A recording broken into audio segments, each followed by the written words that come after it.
Good morning, everyone. My name is Reverend Emily Bruce, and I am the minister here at First Parish Church in Kingston.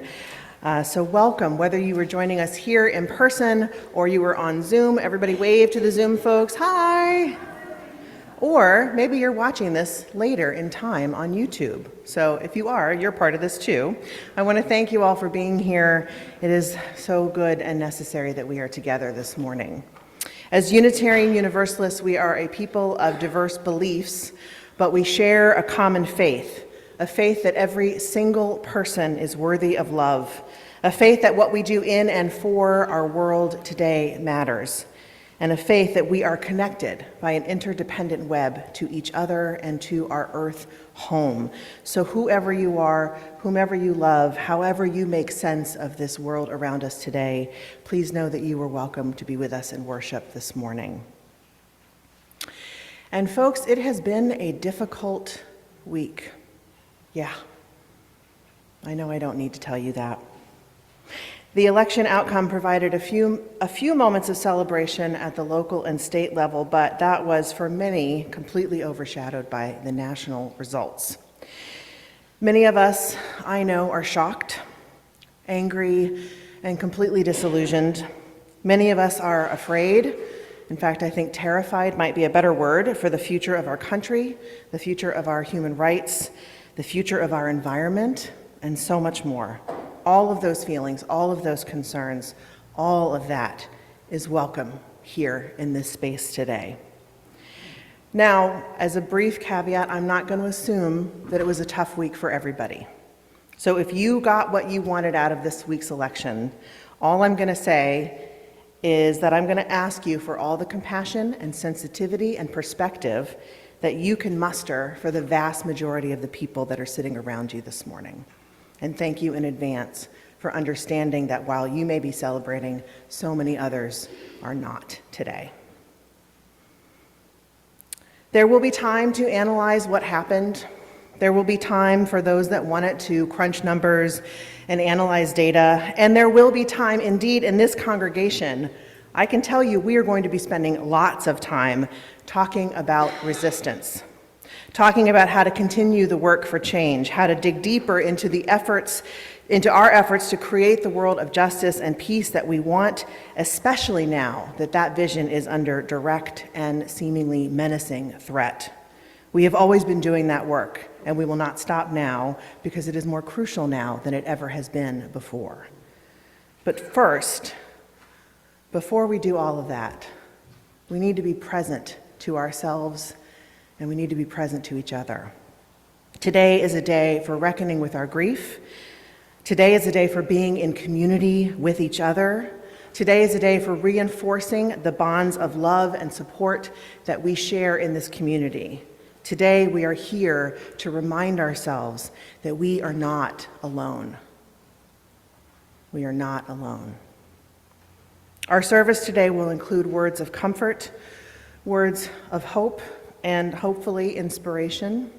It will also include song, more song than usual, because I know for many of us, music is what allows us to get into the very inner sanctum of our heart and feel the things that we are too scared to feel. So we're going to do some singing today. And if you like to sing, great. And if you like to listen, that's great too.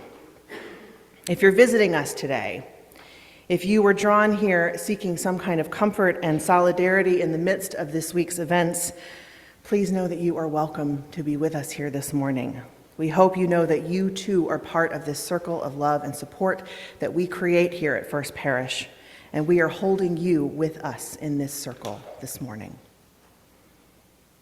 So we will begin our service as we do every week by taking some deep breaths. Am I right? All right. So take a deep breath in and out.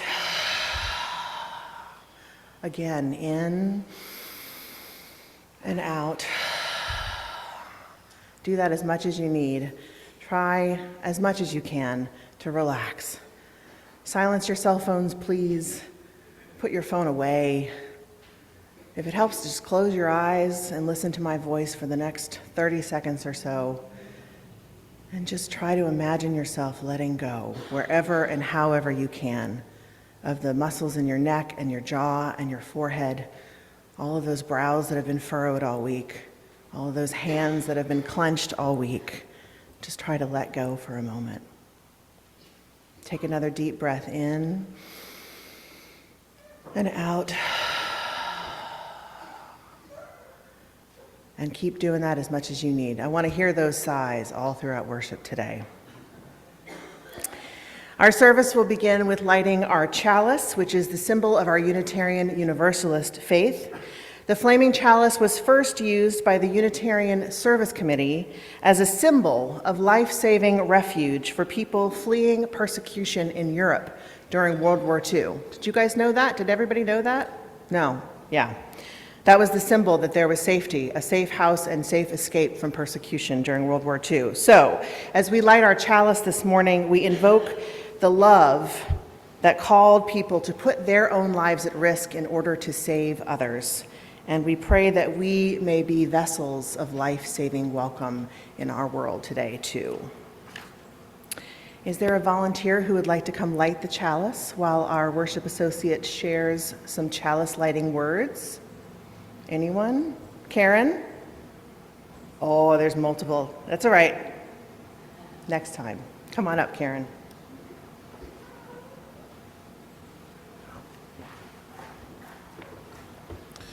Good morning. My name is Bob Kosker. I'm worship associate this morning. I've been on every single committee in this church at one time or another, and I'm currently on governing board and building and grounds.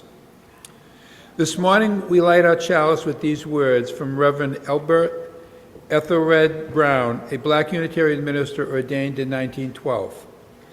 As we face a troubled and puzzled world, we too are troubled and puzzled. As our fond dreams remain unrealized and our bright hopes of yesterday wither in the bitter disappointment of today, our courage fails, our spirits droop, our faith trembles. And frustrated, we bow our heads in despair. Nevertheless, we come to this hour in this sacred space. As we seek to recommit ourselves to peace in our time, may we first be at peace with ourselves and one another.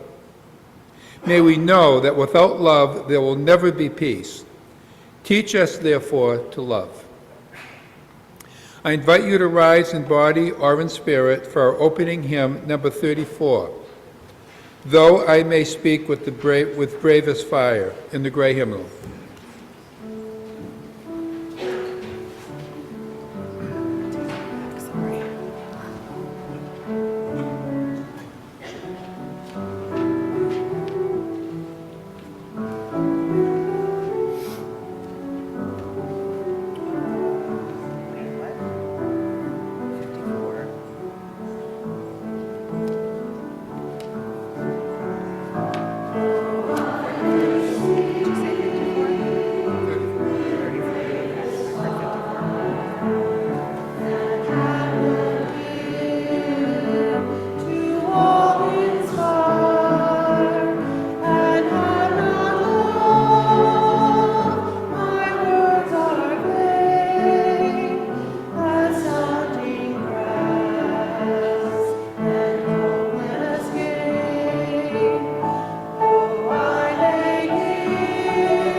Good morning. This is Planting by Reverend Sam Hauser, who is a queer pastor in the United Church of Christ. We stand here in a field of what feels like nothing. Soil cracked, hearts brittle from the weight of silence.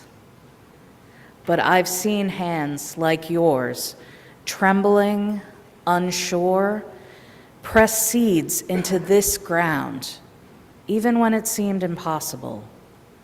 And isn't that what hope is? To plant when all you know is drought, to water when the clouds refuse to gather, to believe in roots even when all you can see is dust. I know the dark can be heavy, pressing down like the weight of 1,000 nights that feel like they will never end. But I promise there's light waiting on the other side of this horizon. Your story isn't over, it's just in winter. And winter is not forever, it's the resting, the slow and unseen gathering of strength for what will bloom. So today, we plant, even if your hands shake, even if you feel like letting go. We plant the seeds of tomorrow, whisper to the earth, I am still here. One day, you'll look back, and where you thought there'd be nothing, there will be wildflowers, proof that you stayed, proof that hope is something we grow, even when we can't yet see its bloom. And when the night presses in, know this, you are not alone. There are hands beside you planting too. Together, we are a garden, and we will rise, rooted in hope, blooming in the light of another day.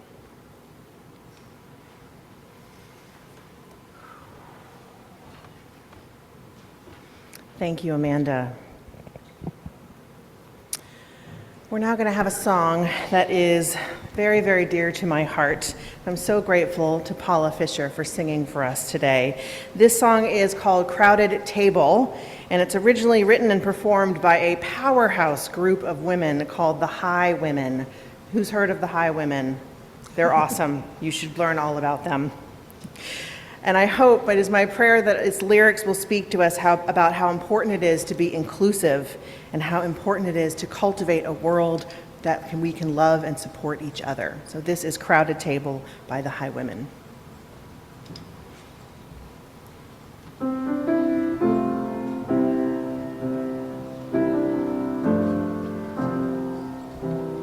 You can hold my hand when you're feeling let go. I can be your mountain when you're feeling valley low. I can be a street light showing you the way home. And you can hold my hand when you need to let go. I want a house with a crowded table and a place by the fire for everyone. Let us take on the world while we're young and able, and bring us back together when the day is done. If we want a garden, we're gonna have to sow the seeds, plant a little happiness, and let the roots run deep. If it's love that we give, then it's love that we reap. If you want a garden, you're gonna have to sow the seeds. I want a house with a crowded table and a place by the fire for everyone. Let us take on the world while we're young and able, and bring us back together when is done. The door is always open and your picture's on my wall. Everyone's a little broken, yet everyone is strong. Yes, everyone belongs. I want a house with a crowded table and a place by the fire for everyone. Let us take on this world while we're young and able, and bring us back together when the day is done. And bring us back together when the day is done.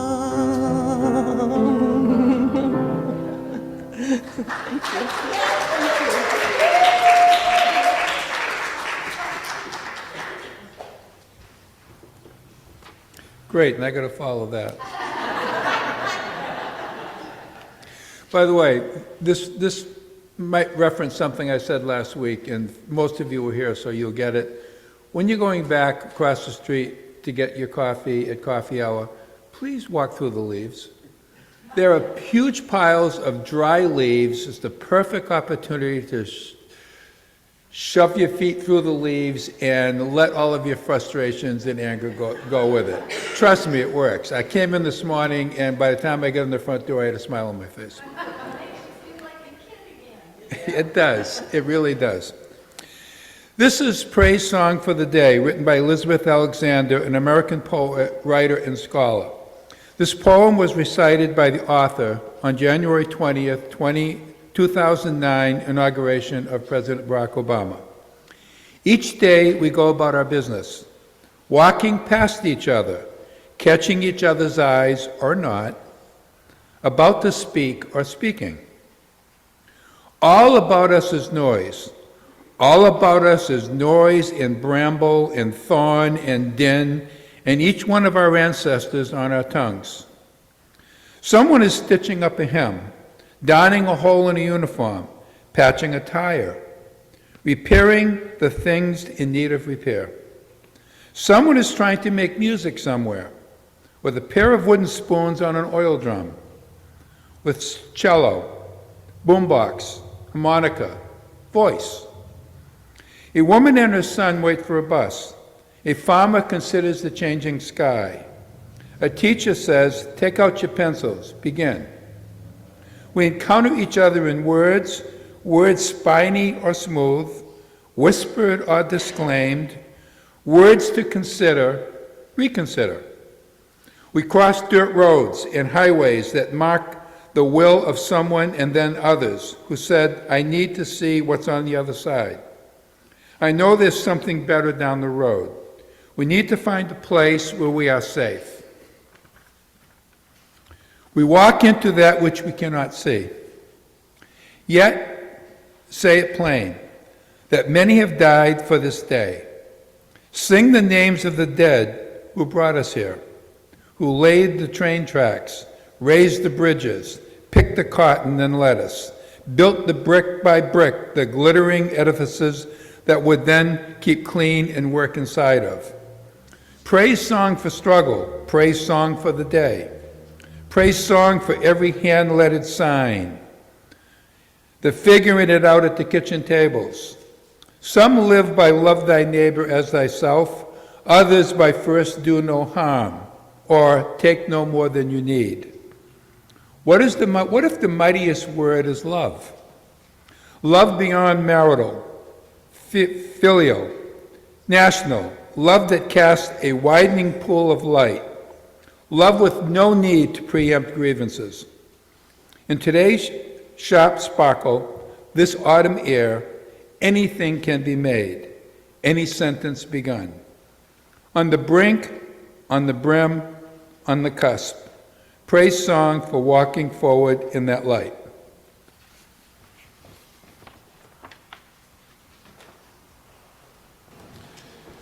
When we give, we say yes to something we value. In this congregation, we take up an offering each week to say yes to the values of our UU faith and yes to this beloved community. Please give as you are able. Today's offering will be gratefully received. Our offering today is Sing Gently by Eric Whiteacre.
This is Gate A4, a poem by Naomi Shihab Nye, an Arab-American poet, songwriter, and novelist.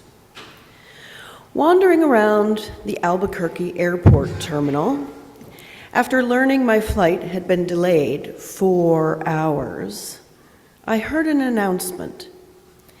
If anyone in the vicinity of Gate A4 understands any Arabic, please come to the gate immediately. Well, one pauses these days.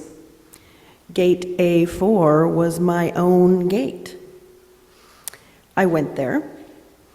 An older woman in full traditional Palestinian embroidered dress, just like my grandma wore, was crumpled on the floor, wailing.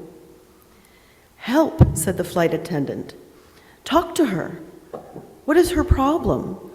We told her the flight was going to be late, and she did this.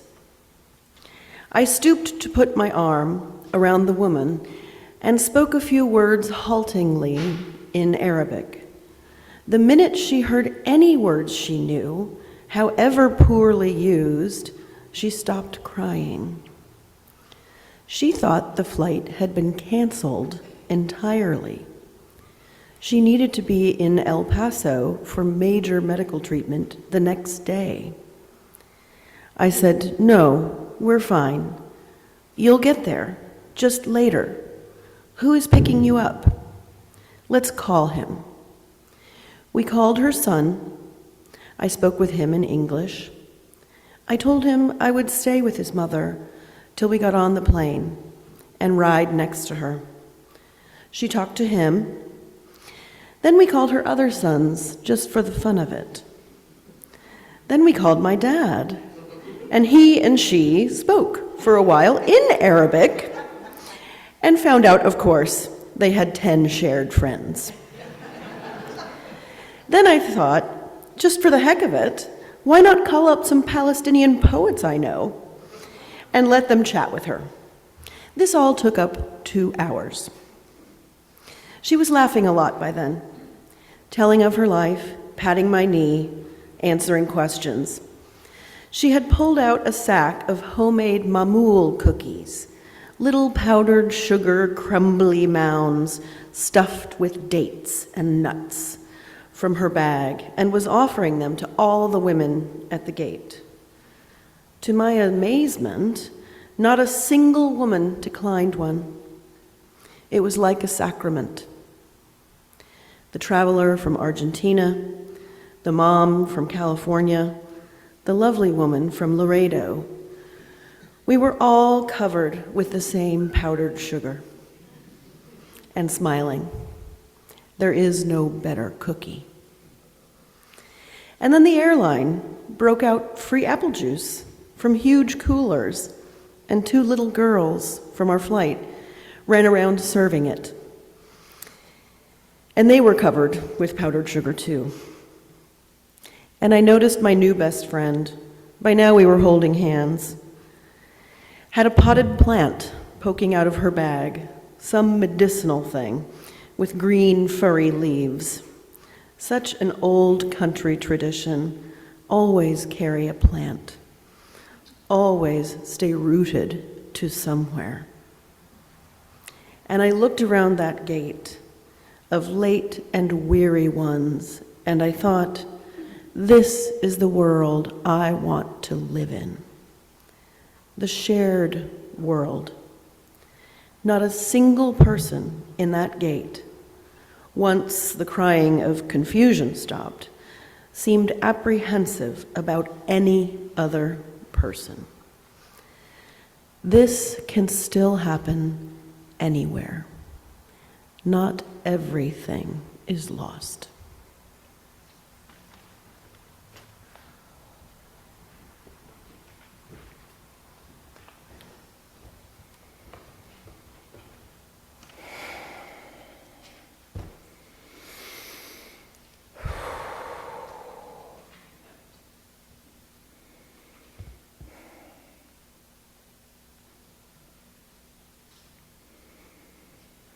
I was doing okay until that reading.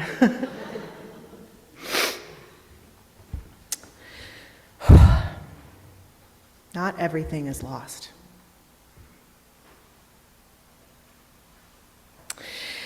If you had told me that 4 days ago, I probably would have slammed a door in your face. Or burst into tears yet again. Or both.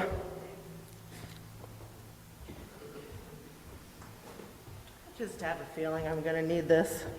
All right. Even now, 4 days later, having spent so much time thinking about and preparing for what I wanted to say to you all today, I still stand here feeling absolutely gobsmacked by this turn of events. Because it's one thing to know that something could happen. It's one thing to try to prepare yourself for a possibility, to remind yourself that there is a chance. And it's quite another to actually watch it happen in front of you. And then it's another thing to wrestle with the reality as it sets in. That this is America, folks, this is America. This is seemingly what a majority of people wanted.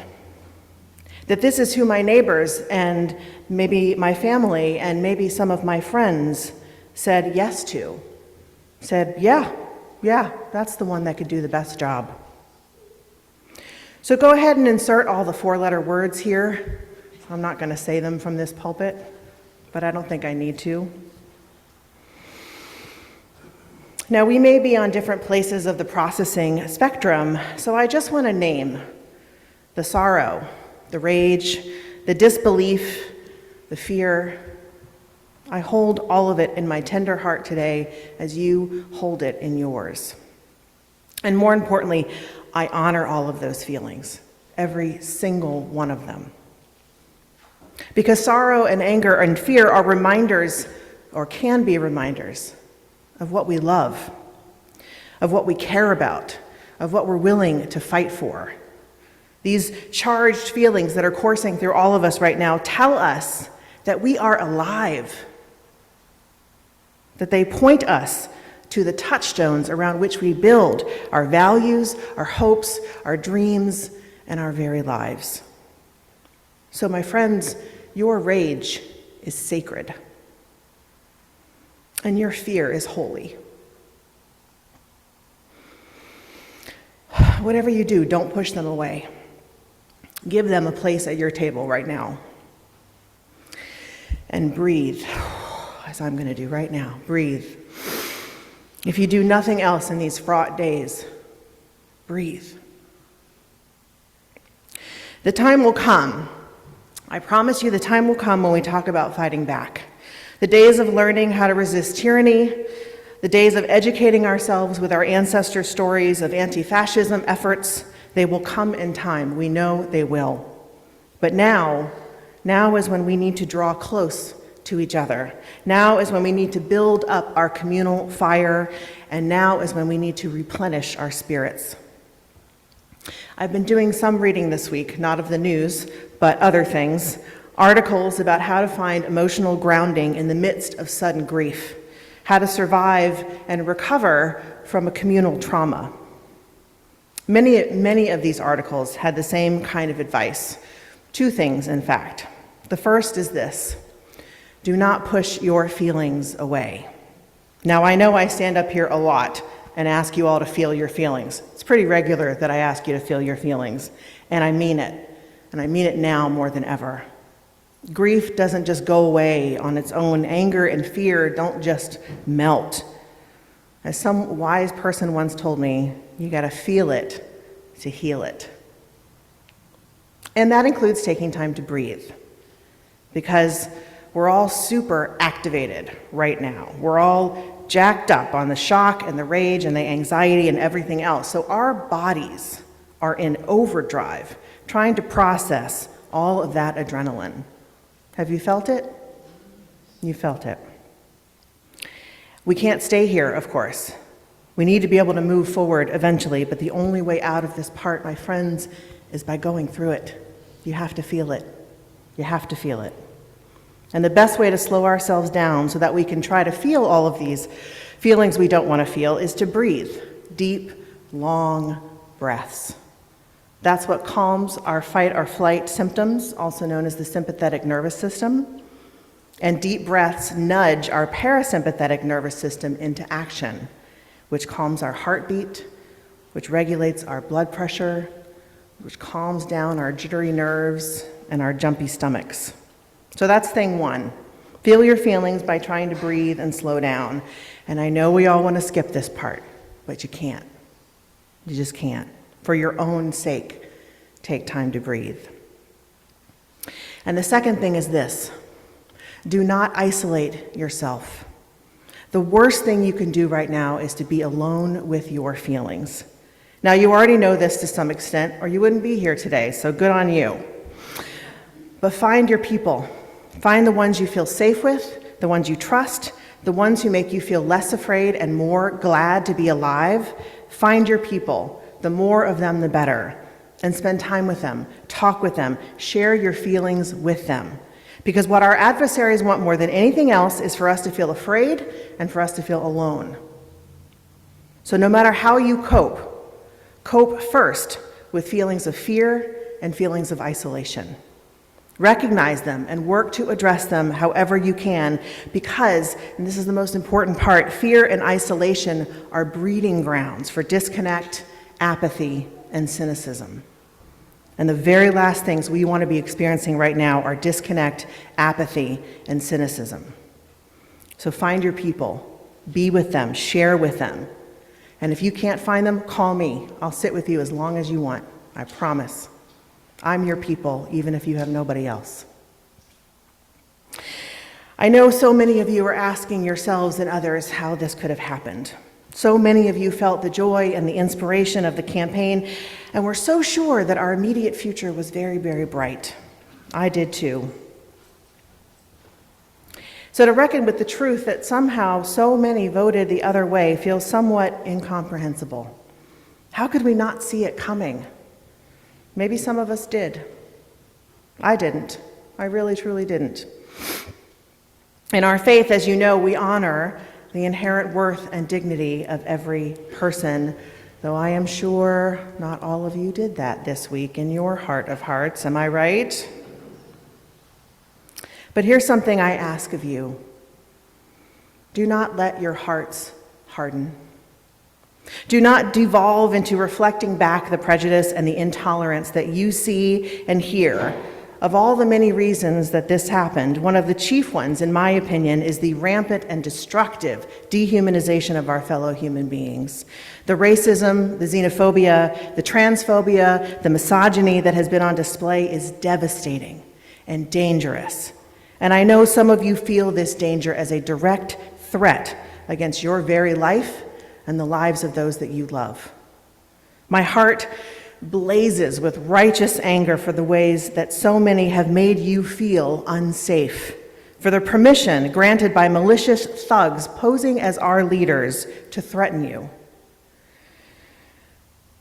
See, I too am struggling with the inherent worth and dignity of every person this week. But as the poet Audre Lorde tells us, the master's tools cannot dismantle the master's house. She was speaking of the evils of racism and the history of American slavery, and it applies here too. We cannot resist hatred with hatred. It's not going to work. We can't do it. So while we regroup, while we rebuild, and while we find a way to move forward, do not let them drag you down to their level. Do not let them set the terms of how the world is, because we get to decide what kind of world we want, and we have to do the work to bring that world about too. Do not let their vile hatred infect your power to love. And I know I'm using strong language today, but it is warranted. Because the power to love is still yours. It's still all of ours. I'm not talking about a syrupy, sweet kind of love. I'm not talking about a soft and squishy kind of love. And I'm definitely not talking about a compliant, why can't we all just get along kind of love. That is not the kind of love I'm talking about today. I'm talking about a fierce, holy warrior kind of love. I'm talking about a defiant, persistent, stubborn love. I'm talking about a love that is proud. I'm talking about a love that lifts up and defends all, a love that shines so bright that you gotta wear shades. That's the kind of love I'm talking about. And that is the love that we side with in this church. So center yourself around that kind of love. Commit yourself to that kind of love. Believe. You have to believe that that kind of love is possible. Because not everything is lost. Even if it feels that way right now, and I know for many of you it does, not everything is lost. We still have each other. Yes? We still have each other. We are not alone in this fight, not by a long shot. So let's start there, shall we? And together, With that strong, fierce, stubborn love as our guide, we will figure out what needs to happen next. I promise you we will. And in the meantime, breathe. I love you all. May it be so. Amen. We're going to sing another hymn together. You don't need to stand up for this one, but please join me in singing hymn number 6, Just as Long as I Have Breath, in the gray hymnal.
As we bring our service to a close, there are a few announcements to share. But before I start the announcements, I want to share something with you. How many people in this room could have done what you just did? I mean it. I couldn't. I would have been a puddle of tears here, but appreciate what we have. Announcement number 1. You are invited and welcome to join us after service for coffee hour at the Beale House across the street. Please do join us, especially if you're new here. Give us an opportunity to say hello, shake your hand, ask you why you're here. If you're visiting us, please be sure to check Info Island, welcome table over to sign up for our newsletter and learn more about who we are.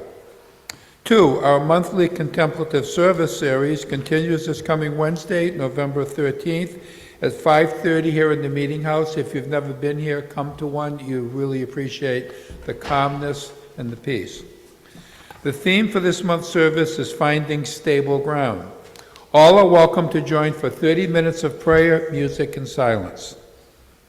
3, on Sunday, November 17th at 5 p.m. in the Beale House, Reverend Emily and Laura Sander will be offering a family worship service followed by dinner provided by RE.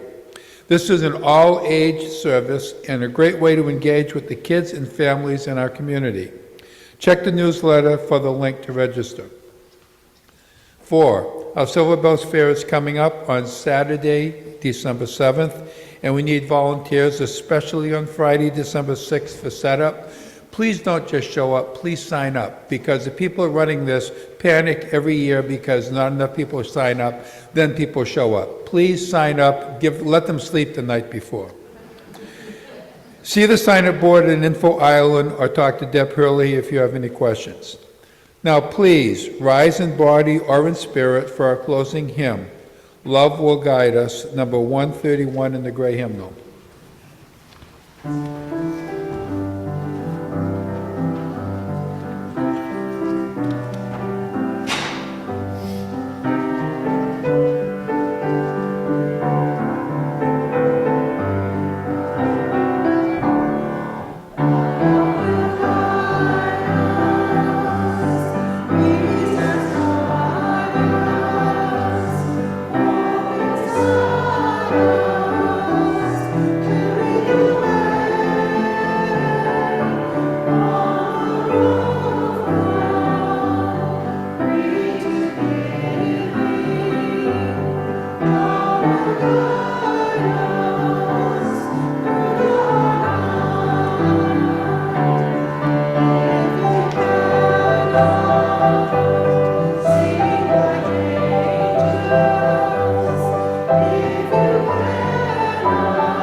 as we extinguish our chalice this morning, let us remember to carry that flame of light, of truth, and of love out into a world that sorely, sorely needs it.